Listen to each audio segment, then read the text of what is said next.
Do you know what time it is?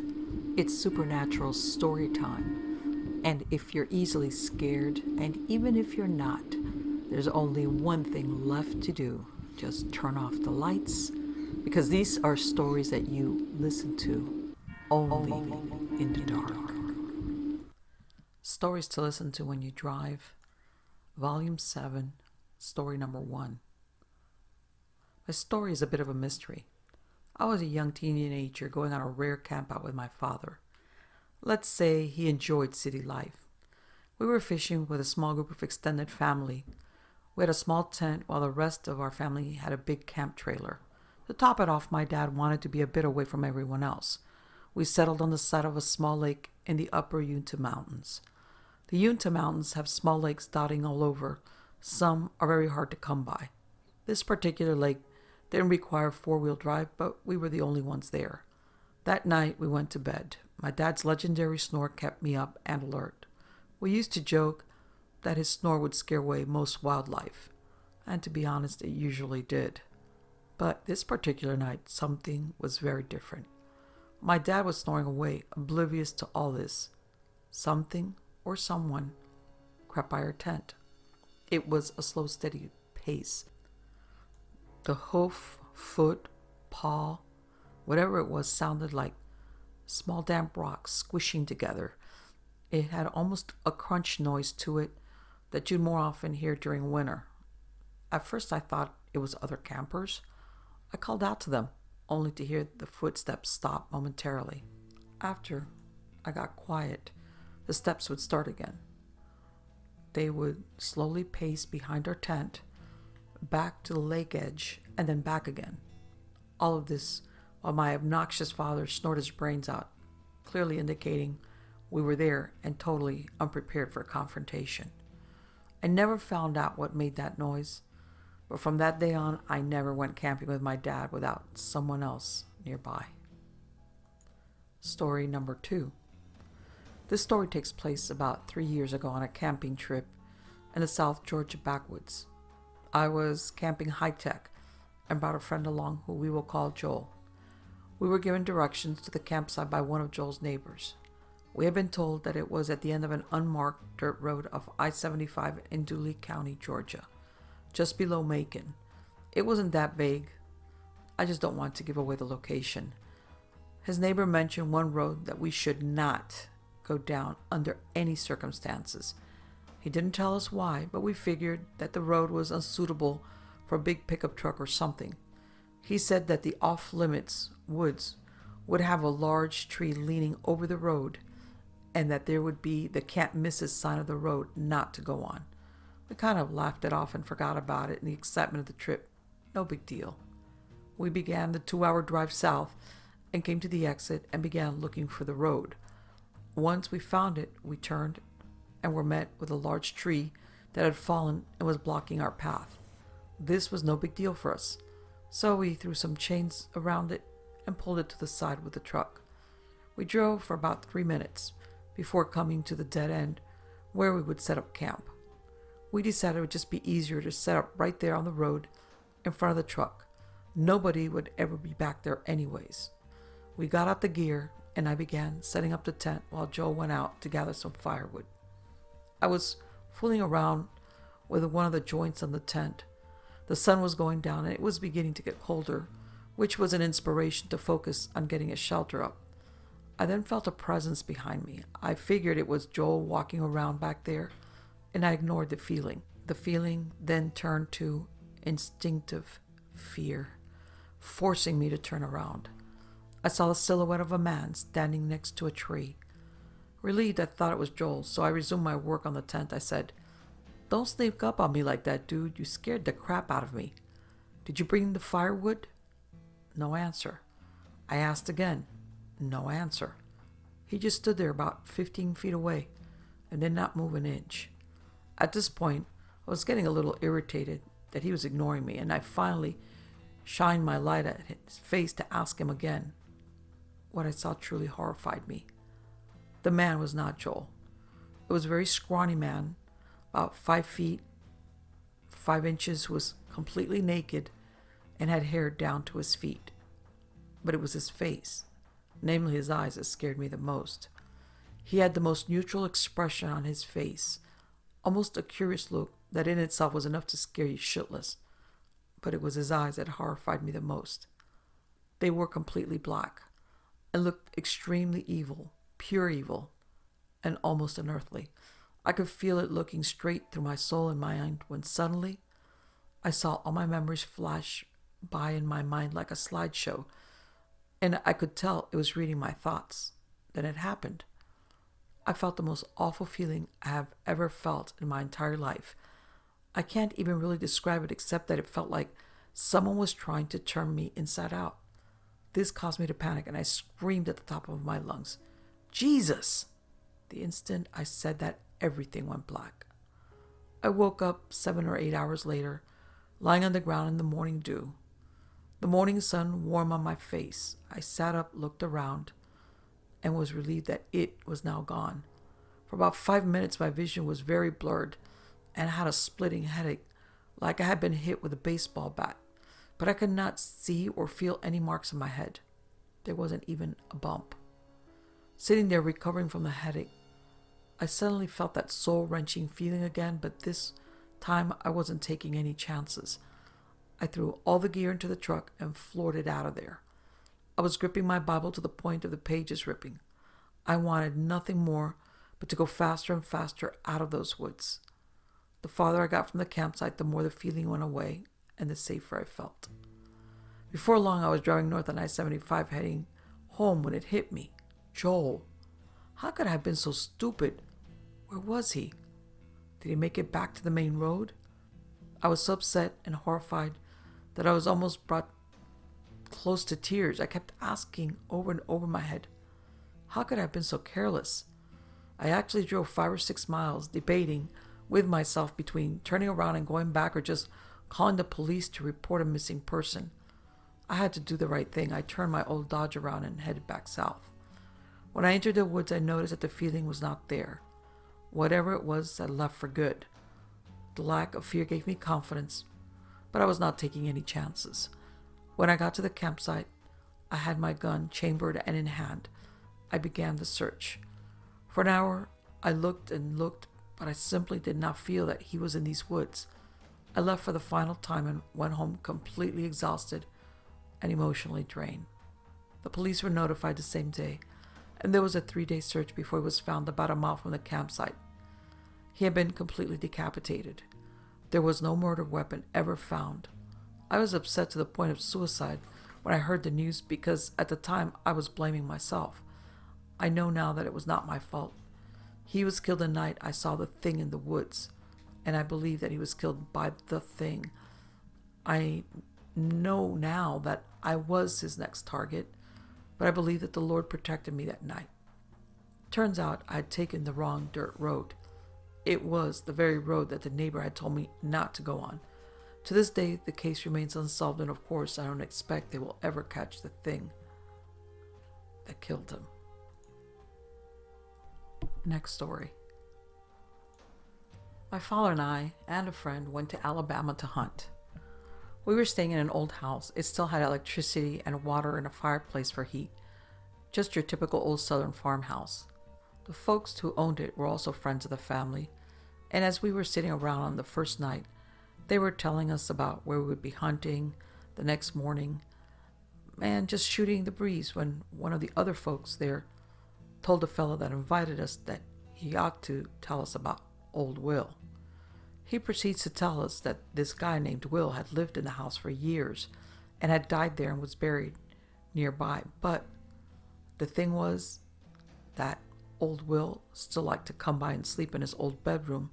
So if we heard anything during the night, not to worry, it was just Will turning in for the night. Well, we had a good laugh at that and said we would look out for him and went on to the house. When we got there, we all slept in the same room. My father slept on the floor next to the fireplace, and me and the other fellow slept on the bed. Well, along about 11:30 or so, we heard a noise on the front porch, and the first thing we thought was of the people that we were hunting with were trying to scare us, so we thought we would get them instead. So we just waited for them to bang on the wall or something, so we could jump back at them and scare them first, But all of a sudden we heard footsteps across the front porch, and then the screen door open, and then the front door. The thing is, I know for a fact that the front door was locked with a barrel bolt from the inside because I had locked it myself. At that time, I looked over to see if maybe my dad had gotten up and we didn't know about it. But he was laying right there in front of the fireplace, sound asleep. Well, we were kind of worried about this time, and we're both looking at the door to the bedroom. And as clear as day, we heard that door to the room open, but the door never moved. Then we could hear footsteps across the floor, and then the bed sagged down by the foot, like somebody sat down. Then we heard what sounded like a shoe hitting the floor, and then the other shoe, and then it was like somebody had scooted up onto the bed, and it sagged as though someone had laid down, and then the bed raised like a weight had been picked up off the mattress, and then it was all over. Everything went back to normal, and we just looked at each other and got up out of the bed and put our sleeping bags in the floor next to the fireplace, and we left old Will to his bed for the rest of the hunting trip.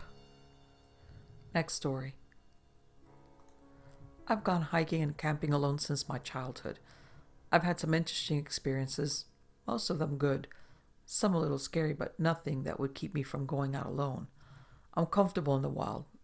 I welcome the wolf, I respect the bear, I have a healthy fear of the cats, but really love the rare occasions I see one. There is, however, one place I won't go alone. I was 20, living in a small college town on the front range of the Rockies, went for hikes up the canyon west of town to enjoy a little solitude and Mother Nature. Spotted a nice rock formation protruding from the dense pines near the top of the canyon wall. Took a while, but it was nice, cool hike among the trees. The forest was very quiet. I saw well-used deer trails and found warm deer scat. I saw bear scat and scratches on trees. A kill site where a mountain lion took a deer. Old enough that coyotes had gotten to the remains, but clearly cats were in the area. I settled into a little cradle formed by the rocks, had a cigarette and drink, planned to wait a while for the local fauna to forget my presence and go about its business. I can't get over this feeling of being watched. It seemed somehow different than the times I've been around big cats or bears. Played the waiting game for about 45 minutes, being completely still, staring blankly into the woods, allowing my sense to be opened up to the smallest sign. Nothing. Just eerie sounds and that feeling. Since my watcher wasn't in any hurry to give up their identity, I decided to change tactics. Drawing my bowie knife, I sprang to my feet. Hearing the slightest whoosh from the bridge above, I turned just enough to catch a shadow with the corner of my eye. Cautiously and quietly, I pursued the form, catching fleeting glimpses here and there as I followed it to the top of the ridge. No color definable shape to give its identity. No tracks left in the soft dark mud ground, just shadow. The top of the canyon wall opened to a small clearing and the remains of a turn-of-the-century cabin. The shadowy form disappeared into the structure that was still standing. There was an old iron stove and part of a stone chimney, collapsing walls of decomposed logs sitting on a crumbling foundation. I circled around, giving a wide berth to where I could see inside. There was nothing. Slowly I approached and went inside. As I stood in the skeleton of that old cabin, the feeling of that unseen presence being somewhere out there changed to a feeling of it being all around me. I put my knife away, believing it was no bear or lion that stalked me. And then I ran like the wind. Next story. Went hiking yesterday in the desert with my wife and my dog Duke, as we do 2 or 3 times a month. I've mentioned my dog before, and how we use them as an early warning system to let us know if there are mountain lions around, or the occasional person we run across in the backcountry. Duke is very good at this, and by keeping an eye on him, he lets us know what is going on around us. Anyway, we went hiking up a wash and eventually came to the remains of an old cabin with a cement floor. Really, the only thing left was the floor and the chimney. An old refrigerator, now all shut up, in a stove. The cabin was set on a low bluff above the wash, and as we approached, we noticed a basement of sorts under the cement floor, the outer walls of which were of concrete. The doorway to this basement was only about 4 feet tall, and the door was missing. It was dark inside. I mentioned to my wife that we should be careful as it would make a perfect den for a cat. I pulled my sidearm and stood to the side and called my dog. He came up, took one look at the door, and backed away several feet. After several tries, I got him to go inside. He took one step in, turned to the right, peering into the darkness for a moment, and then turned and ran out. Since I carry a flashlight, my wife said, "Are you going to try and look with your flashlight?" I took one look at the door, and my retreating dog replied, "No, I'm not going in there." I do not know what, if anything, was in there, but I realized how stupid I was to go up to the door, even with a revolver in hand. It was a Colt 45. Since, as mentioned, it will make an ideal den for a mountain lion. Sometimes we do foolish things and are lucky enough to survive without incident. What was in there, I don't know, and I doubt I will ever find out. Next story. I've backpacked in the Rockies of Colorado for over 40 years. I've felt the hair stand up on the back of my neck a few times, usually just before I see fresh mountain lion tracks. By far the weirdest thing I have seen in the wilderness, though, was back in the late 1970s, not far from Crystal, Colorado. I was backpacking with 2 friends, and we were camped on a ridge overlooking a wooded valley south and a little east of Crystal. It was not far from Treasury Mountain. Just before dark, my friends and I noticed a camp of approximately 8 or 10 people on the far side of the valley, about a mile or so away as a crow flies. They had a blue tarp erected and were standing around it. Suddenly, they all seemed to realize we were looking at them and went under the blue tarp. I remembered all 3 of us thought that was really eerie. Since we were quite a ways away from them and in trees, we didn't think they could have seen us. We didn't think much more about it until it was dark, probably around 10 p.m., and I looked across the valley and saw lights moving quickly up and down the valley. They appeared to be moving much more quickly than a person could walk, or even run through the trees and over the rough terrain. It was really weird. I remembered one of the lights that came toward us seemed to be above the trees. It appeared to come out about halfway across the valley toward us, then went out. We didn't hear anything, and it was absolutely quiet that night. None of us slept too soundly. I got out of my tent at first light, looked across the valley where the blue tarp was, and it was gone. Never did find out what those people were up to, but there were rumors around the area back then about cults and weird stuff happening.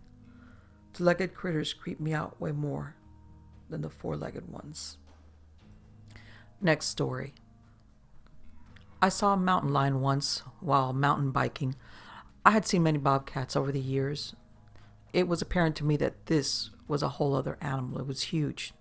Not quite Great Dane size, but bigger than a German Shepherd.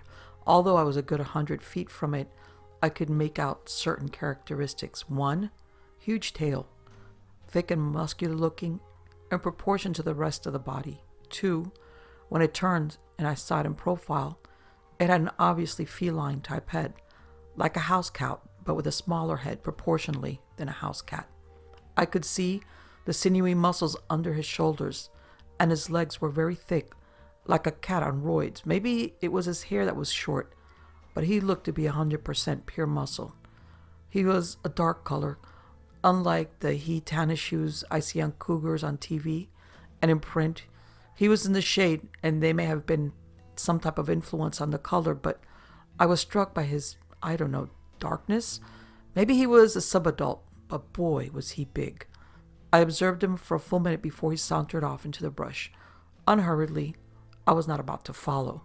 I never saw one ever again, but began packing a disposable camera at that point forward. This happened on Sheep Camp Trail west of Belmont, California, near the scenic vista off 280 that is known as a hookup spot for the local married gay men. Oddly, I had seen 2 dudes getting it on very near that spot a few years before as I biked past.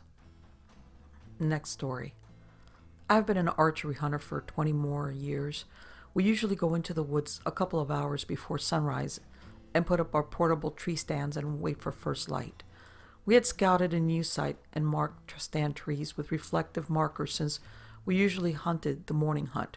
I remember finding the half-buried foundation of an old house made from bluestone and mortar.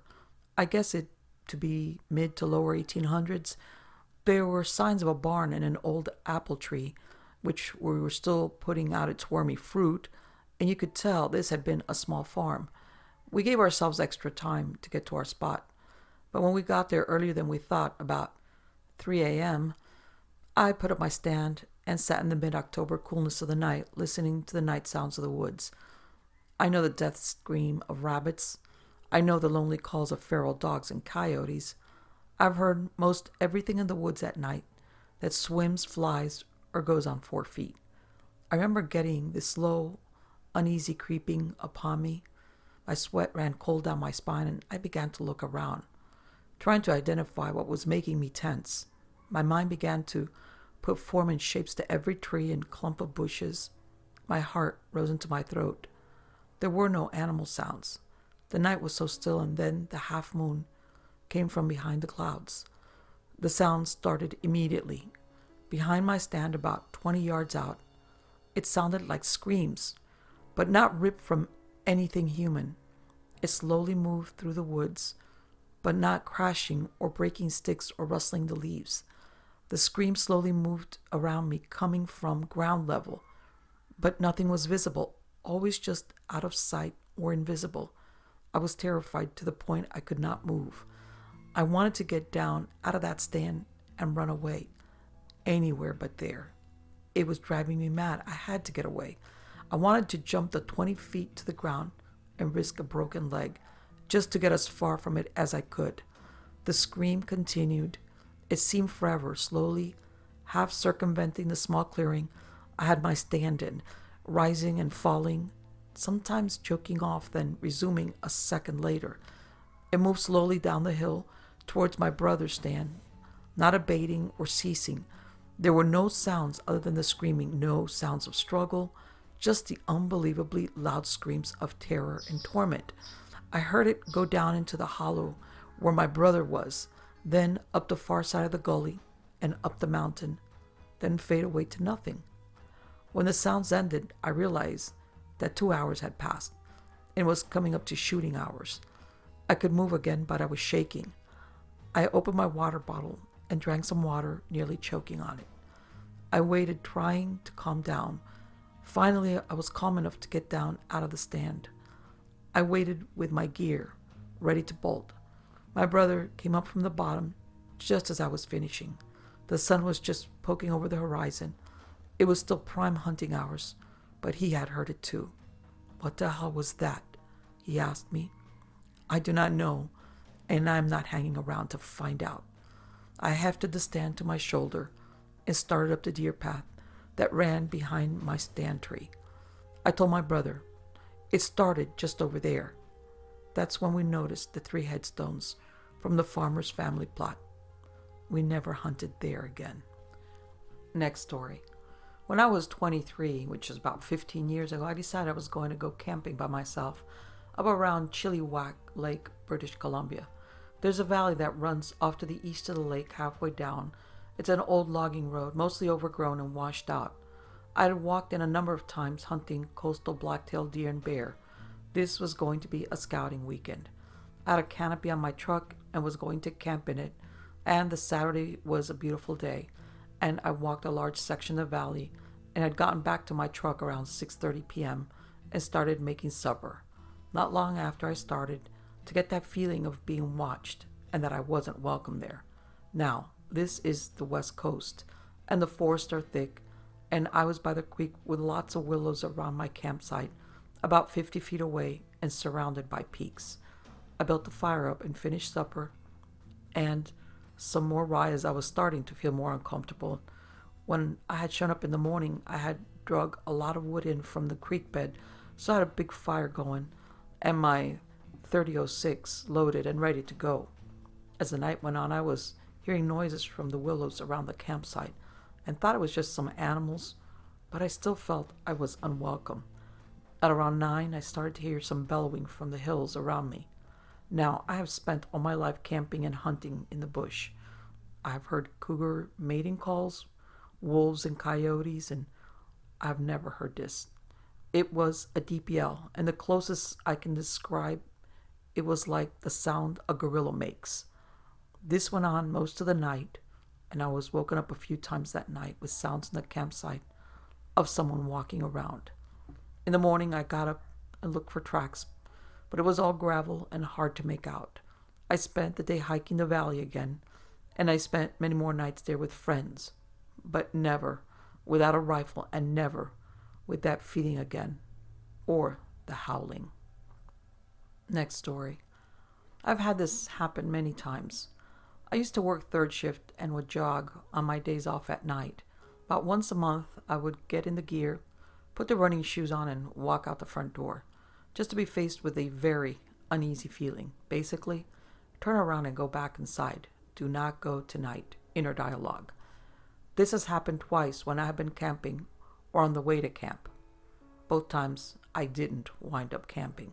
A few times, I've also got the what the F is going on tonight feeling and got the shotgun out, turn on the floodlights, and walk the property.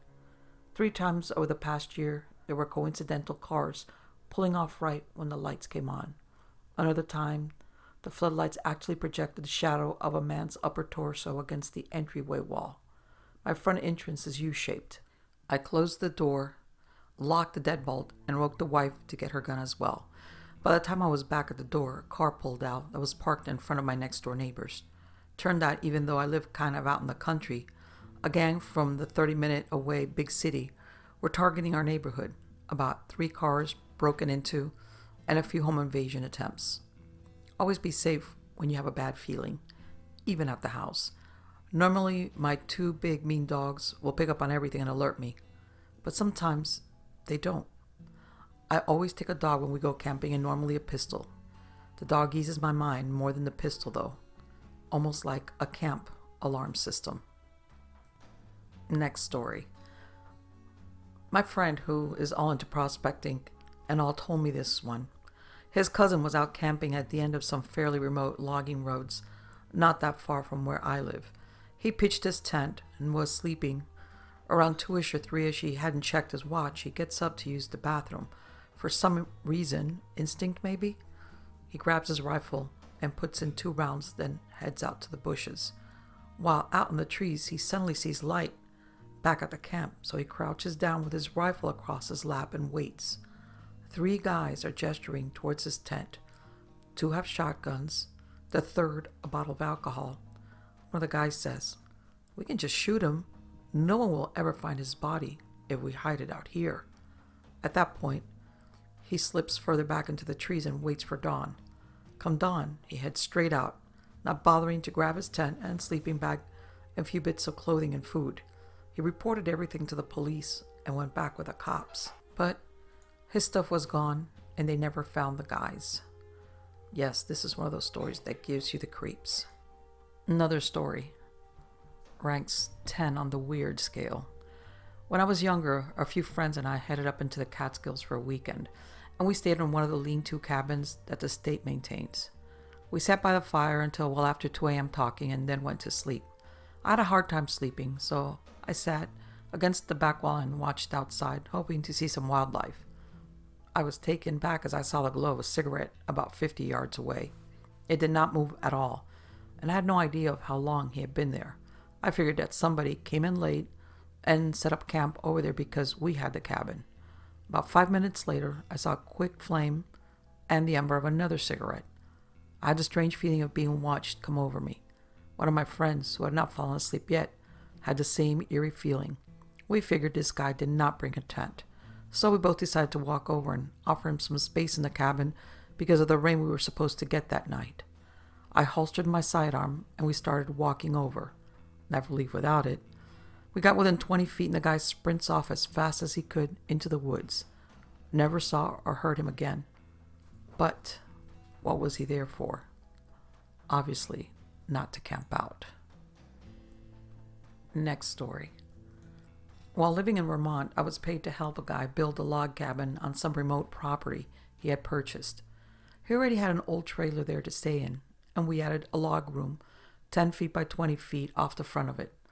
We built it strong and used squared logs for roof beams and pressure-treated plywood over that. We started working on the log cabin as soon as we finished the roof on the addition. Several times I would get the someone's watching me feeling, and the timber shepherd I had would cringe and stay close to me.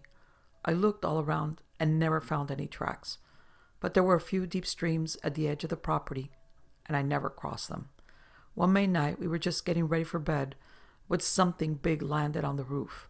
The next thing we knew, there was a weird howling sound outside, and the dog was practically in my shoes with me. More crashes on the roof followed, until I went outside and fired a few shots out into the woods with my 12 gauge. All was quiet for about 2 hours. Then it started again, and the thumps lasted until morning. When we went outside the next day, there were dozens of rocks on the roof, ranging from baseball size to microwave size, and several of the logs we had lifted into place on the cabin were tossed around like they were twigs. I collected my pay that day and never went back. I do not know what it was, but whatever was there did not like us building there. Next story. I have 2 stories. Now, all of these events happened in western Pennsylvania, where my family has land and where I grew up. I grew up in the woods and spent nearly all of my time out there digging bunkers or building bridges, or whatever my boyish adventures got me into. Bottom line is, I knew my way around the woods and most of the animals it contained.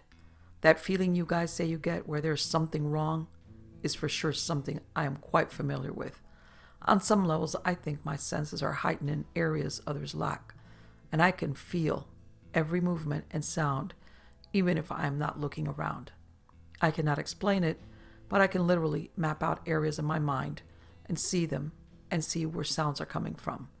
It is probably just insanity mixed with my photographic memory. Who knows? But it is infinitely useful. So, my brother and his friend and I are out in front of my dad's house standing in this giant grassy field. I was a young teenager and smoking cigarettes while we all crouched in this tall grass. We were talking about nothing overly important when we heard this god-awful shrieking, screaming, demon-type sound. We all went dead quiet, and I immediately stood up and shined my light towards the direction of the sound. We were all dead still, with him peering over the grass level and me standing up dead still with my spotlight trained on where the sound came from. We stood there for what seemed like an eternity with nothing further happening. I turned off the light and got down to peer with him over the grass level. After only moments of looking, we all saw this human shape with glowing eyes. I was immediately up and shining my light right on the thing, and it was just out of the light beam. I tried to move towards it a bit to get it into the spotlight beam, and it suddenly turned and ran through the woods like nothing I've ever heard. It honestly sounded like a 2-legged animal running as fast as it could through an area I knew to be dense jagger bushes and small trees. That thing crashed through the woods and screamed the entire way. Craziest thing I've ever seen in my entire life, and I still have no idea what it was. We all saw the same thing, and that just makes it make less sense. Listening to it stomp through the woods and hit that creek full speed was terrifying, to say the least. The second story was around the same time, give or take a year or two. I was home alone, and it was 11 p.m. or so. My dad was playing pool at a bar a few towns away and would be home in a few hours. I was sitting around listening to some music when I heard the most terrifying noise I have ever heard in my life. I turned the music off and listened to it for a few seconds before running for my dad's shotgun. I am not gonna lie. It sounded like hell had opened up and everything below was escaping right around the house. I scrambled to the back of the house, which was the easiest to defend if need be. The noise got louder and louder as I got to the back door, and there was nothing outside the windows that I could see through, but my visibility was limited due to the giant garage 10 feet outside the back door. I stood there forever trying to decide what to do, and finally just opened the door and started looking outside. I could not specifically pinpoint the sound's location because it was everywhere around me. I looked around the sides of the house and garage and saw nothing. I turned on my flashlight, and as I was putting it on the end of the shotgun, the beam happened to shine above me. There were hundreds of winged animals in the sky. They were everywhere. I want to say they were bats, but I think it was bats and or owls. I do not know if they were migrating or something, but man, that was the most terrifying experience of my life right there. It literally sounded like all the demons in hell were yelling as they ran past my house. Last but not least is what happened on the Edinburgh University of Pennsylvania campus when I lived there. I hung out with a pretty large and diverse group of kids that all liked to party together. We were all separated into smaller groups that hung out daily, and we all met every week or more to party or hang out. We had our usual place to party, which was a fire pit in the middle of the woods on the ROTC training grounds right off of campus. It was an awesome little place, really, as it was the most dense woods in the area, and the middle of it rather open as it was all pines and other tall trees with their middle branches removed. The outer edge of this couple 100-foot wide patch of woods was a natural wall of brushes and trees, so it was awesome, open while still secluded. Anyways, we had all decided to go and party up there one night. So my small group of friends decided to go up and clean the pit and rebuild it and remove all of the trash. While we did this, the other groups were letting everyone know we were going up there to have a small fire to hang out. After everything was all set and we were in the apartment getting ready, I started to realize that something was wrong. There were a lot more people with us than normal, and some of them were already drunk.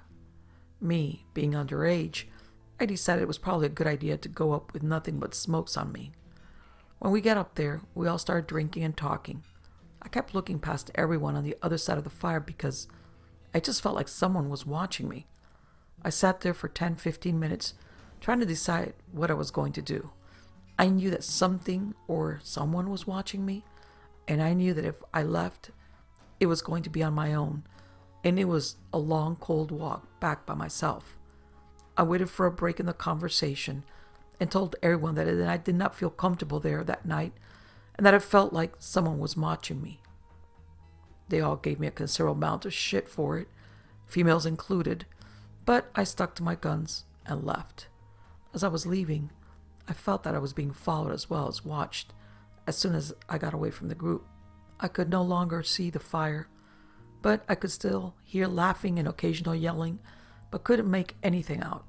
As I got to a place in the path that was a little more open, I started to feel more and more uneasy. I decided to avoid the original path and follow a nearby wood line that opens to a large farm field with a road on the alternate side making a big 3-sided box with a path, road, and tree lined. I stayed in the tree line for a few hundred yards until it was very open and I could see better due to the moon.